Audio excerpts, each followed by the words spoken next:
தக்காளி 1 கிலோவாம்மா? தக்காளி 1 கிலோ. அடுத்து வெங்காயம் 1 கிலோ போடுறேன்.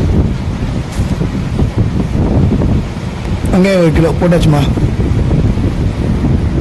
கருவேப்பிலை இந்தாங்க. இப்போ நீங்கள் வாங்கினீங்கல்ல இந்த வெங்காயம் தக்காளி, இந்த வெங்காயம் தக்காளியில் எத்தனை தக்காளி சொத்த தக்காளி, எத்தனை வெங்காயம் அழுகின வெங்காயம் உங்களுக்கு தெரியுமா?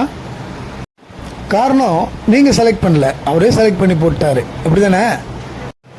இது சும்மா ஒரு கற்பனை காட்சி தான். ஏப்ரல் 19 நம்முடைய தமிழகத்தின் நாடாளுமன்ற தேர்தலுக்கான வாக்குப்பதிவுக்கான நாள். அந்த நாளில் இந்த காய்கறி வாங்குற மாதிரி நம்ம அந்த நாளில் அலட்சியமாக நின்றுடக்கூடாது. காரணம், நம்மை 5 ஆண்டுகள் ஆளப்போகிற ஒரு ஆட்சியாளரை நம்ம தேர்ந்தெடுக்க போகிறோம்.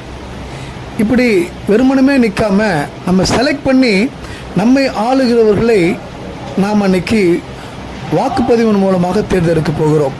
நம் இந்திய குடிமகனின் ஒவ்வொருவரின் முக்கிய ஜனநாயக கடமை வாக்களிப்பது. எனவே தயவு செய்து உங்கள் வாக்குகளை ஏப்ரல் 19 அன்று நடைபெறுகிற நாடாளுமன்ற தேர்தலில் உங்கள் வாக்குப்பதிவுகளை விரைவாக பதிவு செய்யுங்கள். நம்முடைய வடசென்னை நாடாளுமன்ற தொகுதியில் இந்த ஆண்டு 100% வாக்குப்பதிவை நாம் பெற வேண்டும். வாக்களிப்பது நமது கடமை, உரிமை. 100% வாக்குப்பதிவை நாம் வடசென்னை நாடாளுமன்ற தொகுதியில் பதிவு செய்வோம்.